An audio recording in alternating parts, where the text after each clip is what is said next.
100% job గ్యారంటీతో ISTTM business school admissions open. నమస్తే, నేను Keshav. Welcome to Suman TV. Andhra Pradesh deputy CM Pawan Kalyan Pithapuram టూర్లో ఉన్నారు. 3 రోజుల పాటు అక్కడే బస చేయబోతున్నారు. అలానే మొదటి రోజు పెన్షన్ల పంపిణీలో బిజీగా ఉన్నారు. మొదటి రోజే పవన్ కళ్యాణ్ ఇచ్చినటువంటి స్పీచ్ రాజకీయ దుమారాలను లేపుతోంది. అసలు పవన్ కళ్యాణ్ ఏ అంశాల మీద ఫోకస్ చేశారు, ఎందుకు ఆయన మాట్లాడినటువంటి మాటలు ఇప్పుడు సంచలనం అవుతున్నాయి, ఈ అంశం పైన విశ్లేషణ చూద్దాం. మనతో పాటు జనసేన పార్టీ అధికార ప్రతినిధి రజనీ గారు ఉన్నారు. రజనీ గారు, నమస్కారం. నమస్తే కేశవ్ గారు. డిప్యూటీ సీఎం హోదాలో ఫస్ట్ స్పీచ్ పిఠాపురంలో పేలింది అంటున్నారు. ఏంటి, ఎలా ఉంది? మీ జనసేన నాయకుల అభిప్రాయం ఏంటి? సార్, అద్భుతాలు చేయలేము, జవాబుదారీతనానికి సిద్ధంగా ఉంటాము అనే మాట అయితే నాకు సుస్పష్టంగా వినపడిందండి. దాని తర్వాత ఇంకా చాలా స్టేట్మెంట్లు వచ్చినాయి, కానీ ఆ 2 పదాల్లో చాలా గొప్ప అర్థం ఉందండి. అర్థమే కాదు, పరమార్థం ఉంది. అద్భుతాలు చేయలేము అంటే ఇచ్చిన మాటలన్నీ నిలబెట్టుకునే ప్రయత్నంలో ప్రభుత్వ ఖజానాలో మేము అనుకున్నంత మేరకు డబ్బు లేదు. ఆ అనుకున్నంత మేరకు డబ్బు ఉంటే తప్ప మీకు ఇచ్చినటువంటి మాటలు అన్ని నిరూపించుకోలేని పరిస్థితులు అయితే ఉన్నాయి. అంటే ఇవాళ పెన్షన్ అయితే ఇచ్చేసారండి. అంటే ఇళ్ళలకు గానే పండగ అవ్వదు.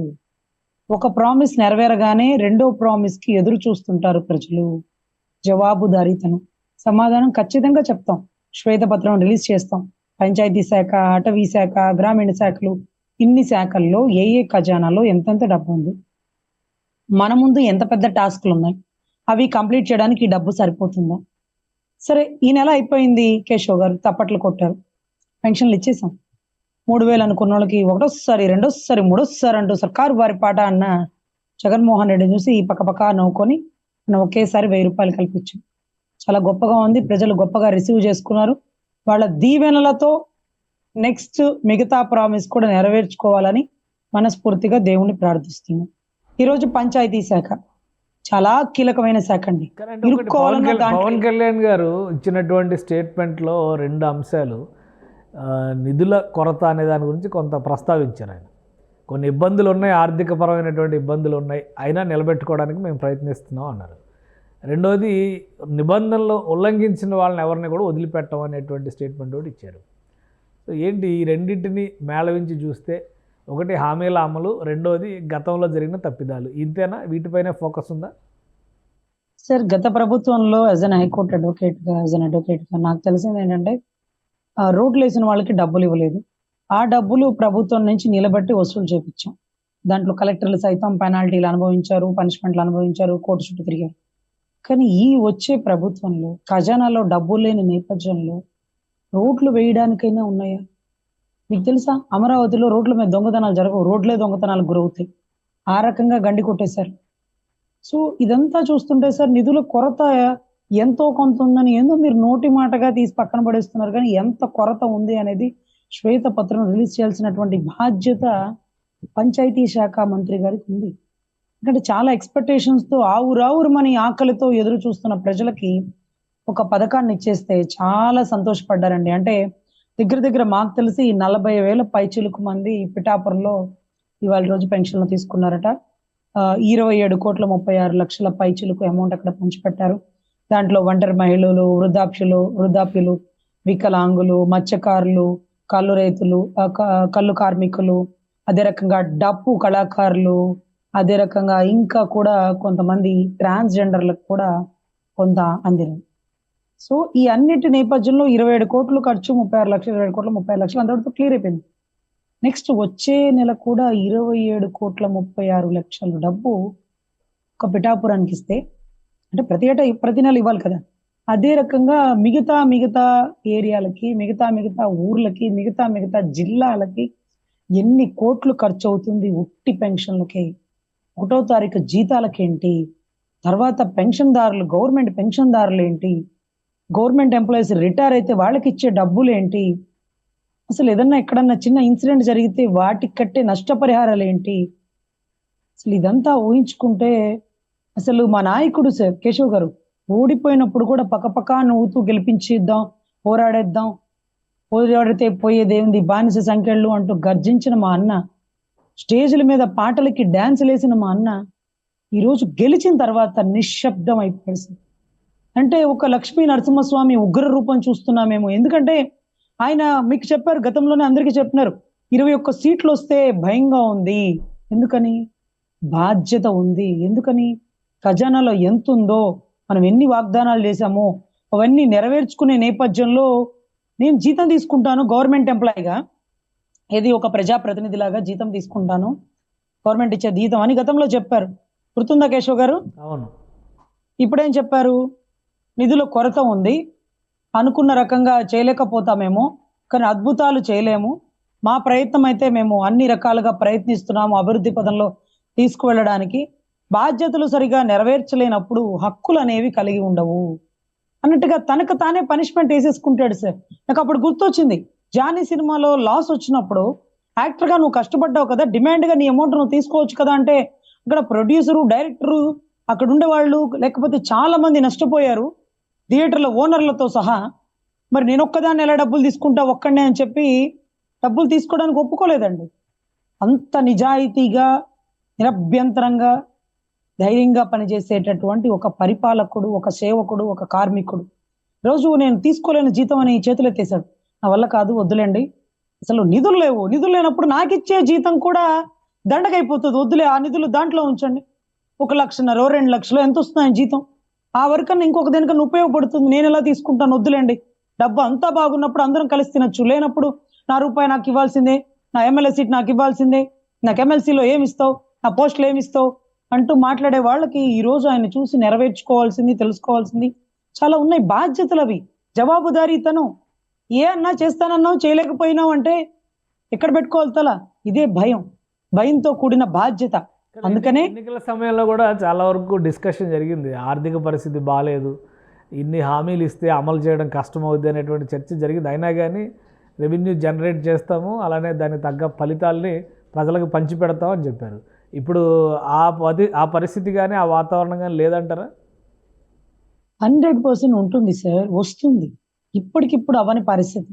మీకు తెలుసు, అమరావతిలో భూముల రేటులు ఎంత ఉన్నాయో, కంపెనీలు ఎలా విచ్చలవిడిగా వస్తాయో, ఎంతవరకు ఎంప్లాయ్మెంట్ ఇస్తుందో, ఆ ఎంప్లాయ్మెంట్ ద్వారా వచ్చిన పన్నులే మన ప్రభుత్వ ఖజానా కదా సార్.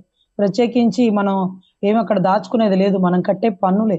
సో కంపెనీలు రావాలి, ఇక్కడ నెలకొల్పాలి, ఉన్న ఎమ్మెల్యే క్వార్టర్స్, ఎమ్మెల్యే హోటళ్లలో, గెస్ట్ హౌస్లో, తెలిసిన వాళ్ళ ఇళ్లలో బస చేస్తూ ఆఫీసులకు వస్తున్నారు. మీకు తెలుసు, అంతకుముందు ఏ ఎమ్మెల్యే డిబేట్లో కూర్చునేవాడు కాదు, కానీ ఈరోజు ఎమ్మెల్యేలు కూడా డిబేట్లో కూర్చుంటున్నారు. ఎందుకంటే ప్రజలకి తెలియజేస్తున్నారు మా పరిస్థితి, ఇక్కడ ఖజానాలో డబ్బు లేవు, ఏమీ చేయలేని పరిస్థితి. అంటే కలెక్టర్ ఆఫీసుల్ని తాకట్టు పెట్టేశాడు సార్, కార్పొరేషన్ నిధులు తాకట్టు పెట్టేశారు సార్, కనీసం 10 లక్షల కోట్ల అప్పు కనపడుతుంది సార్. తాగుబోతులు పెళ్ళాల పుస్తల మెడలో తాళ్లు తాకట్టు పెడతారు, పాపం మెడలో పుస్తల తాళ్లు, వాళ్ళని తాగుబోతులు అంటారు. తాగుబోతులను కూడా 20 ఏళ్లకి తాకట్టు పెట్టిన ఘనత గౌరవ జగన్మోహన్ రెడ్డి గారికి తగ్గింది. సరే, తాగడం వల్ల వచ్చే డబ్బు ఉంటుంది కదా, అది ఇన్కమ్ జనరేట్ చేస్తుంది, అది ఆల్రెడీ తాకట్లో ఉంది. నీ శాలరీ అకౌంట్లో పడంగానే వాళ్ళ అకౌంట్లోంచి లోన్ వాడు కట్ చేసేసుకుంటాడు చూడండి, అలాగే ఇమీడియట్ గా వాడు తీసుకెళ్ళిపోతున్నాడు. ఆ మిగిలిన దాంతో కుటుంబాన్ని జరపలేక ఒక మధ్యతరగతి ఉద్యోగి ఎంత బాధపడతాడో, ఈ రోజు రాష్ట్రం అదే పరిస్థితిలో ఉంది. అకౌంట్లో డబ్బులు పడుతున్నాయి, కానీ కార్పొరేషన్ తాలూకా తీసిన అప్పులకి, ఏదైతే మందు బావుల్ని తాకట్టు పెట్టి తెచ్చిన అప్పులకి అంతా కూడా అకౌంట్లోంచి కట్ అయిపోయి మిగిలిన వస్తుంది. ఆ మిగిలిన పెన్షన్ ఇవ్వాలి, గవర్నమెంట్ ఎంప్లాయీస్ జీతాలు ఇవ్వాలి, ప్రభుత్వాన్ని నడిపించాలి, పథకాలు కంటిన్యూ చేయాలి, అన్న క్యాంటీన్లు నెలకొల్పుకోవాలి. ఇవన్నీ కూడా ఒక పెద్ద టాస్క్ అండి. ఇద్దరు అధినాయకుల మీద ఉండే పిఠాపురం పరిస్థితి అండి. పిఠాపురంలో కొన్ని ప్రత్యేకమైనటువంటి హామీలు ఇచ్చారు. పిఠాపురాన్ని ఒక టూరిస్ట్ సర్క్యూట్ కింద డెవలప్ చేస్తానని చెప్పి అన్నారు పవన్ కళ్యాణ్ గారు.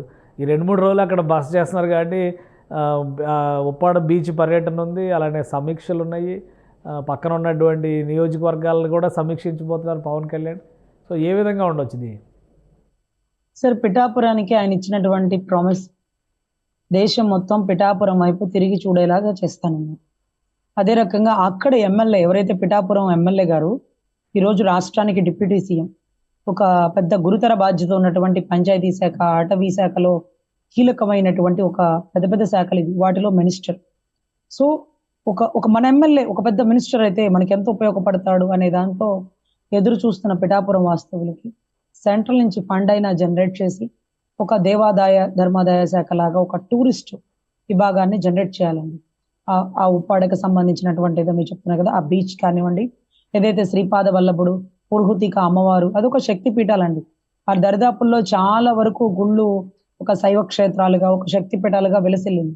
సో దాన్ని ఇంకొంచెం కాటేజెస్ పెంచి, అకామిడేషన్స్ పెంచి, ఆ దేవుడి ప్రాధాన్యతని, ప్రాముఖ్యతని ఆయన చాటి చెప్పడమే కాదండి, హిందూ ధర్మ ప్రచారానికి మాకు తెలిసి ఆది శంకరాచార్యుని, రామకృష్ణ పరమహంస గారిని, వివేకానందుని చూసాం. కానీ మళ్ళీ ఆ కోవలోకి వచ్చేటటువంటి మహోన్నత వ్యక్తి పవన్ కళ్యాణ్ గారండి. ఒక కారణ జన్ముడనే భావించాలి. ఈ రోజు వారాహిమాత దీక్ష వేసుకుంటే ఆయన నడిచి వస్తుంటే మాకైతే ఆ వస్త్రంలో ఆయన చూస్తుంటే మాకు ఒక వివేకానందుడు లాగానో, ఒక ఆది శంకరాచార్య లాగానో కనిపిస్తున్నారు. ఈ రోజు మీరు అంటున్నట్టుగా ఖజానాలో డబ్బులు లేవు, వాళ్ళకి ఏం బాధ్యత నిర్వహిస్తారు, ఏం చేస్తారంటే సంకల్ప దీక్షతో ఈ రోజు అంత గొప్ప భారీ మెజారిటీ తెచ్చుకున్నటువంటి, తీసుకురావడానికి కారణమైనటువంటి ఒక అధినాయకుడు పవన్ కళ్యాణ్ గారు, సెంట్రల్ ని స్టేట్ ని అనుసంధానం చేయడంలో కీలక పాత్ర పోషించిన అధినాయకులు ఖచ్చితంగా అభివృద్ధి పదంలో తీసుకువెళ్లడంలో కూడా కీలక పాత్ర పోషిస్తారు. అదే రకంగా పిఠాపురానికి జనరేట్ అవ్వాల్సిన ఫండ్స్ ని జనరేట్ చేపించడంలో ఆయన ప్రధాన భూమిక పోషిస్తారు. అదే రకంగా 14 కమిషన్లో అంటే 14th కమిషన్లో దారి మళ్ళినటువంటి నిధులు ఇటు వెళ్ళి పెని ఏమైపోయినాయి. 15th కమిషన్ నిధులని ఏ రకంగా వాడాలి, ఎక్కడ ఇంపార్టెన్స్ ని వాడాలి అంటే మీరు గుర్తుపెట్టుకోండి. ఇక వచ్చేది వర్షాకాలం, జల్లడానికి బీచింగ్ కి డబ్బు ఎంత ఉందో ముందు అది కౌంట్ చేసుకున్నాం. ఎందుకంటే కలరా, మలేరియాలు జనరేట్ అవుతున్న టైంలో ముందు బ్లీచింగ్ పౌడర్ చల్లడానికి కూడా డబ్బు లేదంటారా? మరి మీకు శ్వేతపత్రం రిలీజ్ చేస్తే ఆయన ఎంత మిగిల్చాడు, ఆ ఎంతతో ఏమి చేయాలి ఇప్పుడు అనేది కూడా తెలుస్తుందండి. అందుకనే నేను చెప్తున్నాను, వాళ్ళేమి దోషుల్లాగా, ముద్దాయిల్లాగా ప్రజల ముందు నుంచోవాల్సిన పని లేదు. ఒక పనికి మాలనోడికి పెత్తనం ఇచ్చి, పేనుకు పెత్తనం ఇచ్చి తలంతా గొరిగిందన్నట్టుగా అతను నెత్తినెక్కించుకుంటే 5 ఏళ్ల పరిపాలనలో 20 ఏళ్లు వెనక్కి వేసినటువంటి గౌరవ జగన్మోహన్ రెడ్డి గారి నిర్వాకం, ఖజానాలో గండి పెట్టినటువంటి నిర్వాకం, ఇది కూడా రాష్ట్ర ప్రజలు తెలుసుకోవాలి. ఎందుకంటే గతంలో జీతం తీసుకుంటానన్న అధినాయకుడు ఈ రోజు జీతం కూడా తీసుకోలేను, వద్దులే, నేను తీసుకునే డబ్బు దేనికో దానికి ఉపయోగపడుతుంది, ఇక్కడ అన్ని బాధ్యతలు నెరవేర్చాలి, ముందు జవాబుదారీతనాన్ని కలిగి ఉండాలి, అద్భుతాలు ఏమి సృష్టించలేము, నిధుల కొరత ఉంది అంటూ నోటి మాట కాకుండా శ్వేతపత్రాన్ని రిలీజ్ చేసేస్తే బాగుంటుందండి. ఎందుకంటే ఆయన చేతి డబ్బునే ఉదార స్వభావంతో దానం ఇచ్చిన వాడు, 2 చోట్ల ఓడిపోయిన ప్రజలకి నిలబడి పనిచేసిన వాడు, చనిపోయిన కౌలు రైతుల్లో ఎంతో మంది వైసీపీ వాళ్ళు కార్యకర్తలు అన్నా సరే మనిషిని మనిషిలాగా చూడండి, పార్టీలు పెట్టకండి, కులాలు మతాలను అంటకట్టకండి, ఆ కుటుంబంలో ఒక వ్యక్తిని కోల్పోయాడు, ఆ వ్యక్తికి ₹1,00,000 ఇవ్వండి అంటూ ఈరోజు ఎంతో మందికి కూడా డబ్బులు ఇచ్చినటువంటి పరిస్థితి అండి. అటువంటి సహృదయుడు పిఠాపురంలో ఇలా ఉంది. ఆల్రెడీ 3 రోజుల నుంచి నాదెండ్ల మనోహర్ గారు కాకినాడలో మకాం వేశారు, ఏవో లంగర్ వేశారు. అక్కడ సివిల్ సప్లైస్కి సంబంధించినటువంటి అవకతవకల పైన ఆధారాలు బయటకు వచ్చినాయని ఆయన నేరుగా స్టేట్మెంట్స్ కూడా ఇచ్చారు. సో ఇప్పుడు గత ప్రభుత్వంలో జరిగిన తప్పిదాలని సవరించే క్రమంలో జనసేన కానీ, కూటమి ప్రభుత్వం కానీ ఏ విధంగా ముందుకెళ్ళబోతుంది? అఫ్కోర్స్ సార్, కొడాలి నాని అన్నగారు పాపం మొన్న కూడా మురిగినారు, ఆ విషయం కూడా మీరు అందరూ చూసినారు. అదే రకంగా ద్వారంపూడి గారు గతంలో గర్జించారు సింహగర్జన లాగా, కానీ అది అడవి సింహం కాదు, గ్రామ సింహం అని తేలిపోయింది. కాకినాడ పోర్టులో పాపం విలువైనటువంటి ఏదైతే పేదలకు ఇచ్చే బియ్యం సార్, మీకు గమనిస్తే ఆ బియ్యం ఇవ్వడానికి ఒక వాలంటీర్, వాళ్ళు వెళ్ళడానికి ఒక వెహికల్, దానికి పెయింట్లు, దాంట్లో ఒక డ్రైవర్, ఇంతమందిని పెట్టి బియ్యం పేదలకి అందిస్తున్నారంటే ఆ బియ్యం కూడా దారి మళ్ళించి కాకినాడ పోర్టుకి వెళ్ళిపోయి దేశాలు దాటిపోతుందంటే అదొక వింత. సన్న బియ్యం శాఖ మార్చులు ఖర్జూరపు నాయుడు, యాలక్క నాయుడు, లవంగ నాయుడు అని మాట్లాడే వ్యక్తి ఈరోజు ఆయన భాష అంటే అలాగే ఉంటుందేమోలే అనుకుంటే, ఈరోజు ఆయన్ని కూడా ఆయన ఏదో అన్నారన్నట్టుగా కేసులు వేయాల్సిన పని లేదండి. ఆయన పెండింగ్ కేసులు తిరుగు తోడుకుంటే సరిపోద్ది. ఇప్పుడు కూడా సన్న బియ్యంలో ఎంత స్కాములు జరిగింది. సన్న ఇసుక అండి, మా కృష్ణానది వారధి దగ్గర సన్న ఇసుక ఉంటుంది.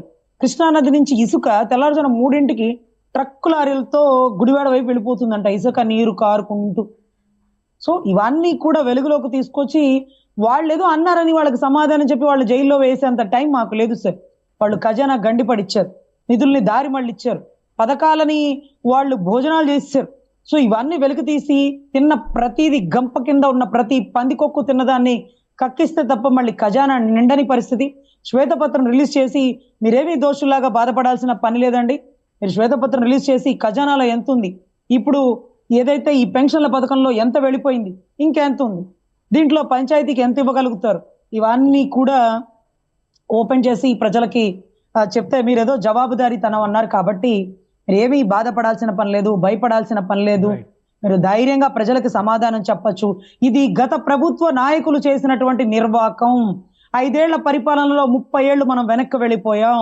దయవుంచి మీరు దీన్ని గమనించండి, గుర్తించండి అంటూ ఒక స్టేట్మెంట్ రిలీజ్ చేస్తే అది పేపర్లో పబ్లిసిటీ కూడా చేయాల్సినటువంటి బాధ్యత ఉందండి. రైట్. థ్యాంక్ యూ రజనీ గారు, మీ అభిప్రాయాలని తెలియజేసినందుకు. ఇది పవన్ కళ్యాణ్ పిఠాపురంలో బస చేసిన నేపథ్యంలో తొలిసారిగా డిప్యూటీ సీఎం హోదాలో ఆయన జరిపినటువంటి సమీక్షల సారాంశం, మరోవైపు ఖజానాలో డబ్బు లేనటువంటి పరిస్థితి ఎదురవుతుంది, గతంలో జరిగినటువంటి తప్పుల్ని సవరించాల్సినటువంటి బాధ్యత కూడా తమపై ఉందని జనసేన నాయకులు చెప్తున్నారు. రాబోయేటువంటి రోజుల్లో ఈ అవకతవకలు పాల్పడినటువంటి సూత్రధారులైన వ్యక్తుల్ని ఖచ్చితంగా బయటకు తీసుకొస్తామని రజనీ అంటున్నారు. ఇది special discussion. Keep watching. Suman టీవీలో మీ పర్సనల్ అండ్ బిజినెస్ ప్రమోషన్స్ కోసం కింది నెంబర్కి కాంటాక్ట్ చేయండి.